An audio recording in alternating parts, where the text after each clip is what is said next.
C'est la guerre ouverte entre les agriculteurs de la coordination rurale et les agents de l'OFB, l'Office français de la biodiversité, qui assure les contrôles sur les exploitations. Il faut dire que cet office a été copieusement critiqué par François Bayrou dans sa déclaration de politique générale. Le Premier ministre avait estimé que certaines de ces inspections de l'OFB auprès des agriculteurs avaient été empreintes de fautes ou même d'humiliation. Bonsoir Caroline Baudry. Bonsoir Pierre. En attendant, les bureaux de l'OFB ont été pris pour cible dans le Loiret et dans l'Aude. Oui, portail incendié et mur tagué à Trèbes dans l'Aude de la part des dealers, peut-on lire.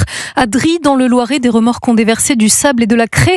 Cela représente de la cocaïne, explique Édouard Legras, président de la coordination rurale du Loir-et-Cher. La semaine dernière, un de leurs agents nous a comparé à des dealers dans les cités. Pour renvoyer la balle de ces propos-là, on a décidé de livrer de la marchandise. On leur reproche déjà leur attitude. Nous, on estime qu'ils n'auraient pas besoin de venir armés, quoi. On risque des amendes immédiatement. Nous, on se bat justement pour avoir ce droit à l'erreur, quoi. Enfin, j'ai une collègue, son mari a été en garde à vue juste parce qu'il a dit que l'agent FB se prenait pour un cow-boy, quoi.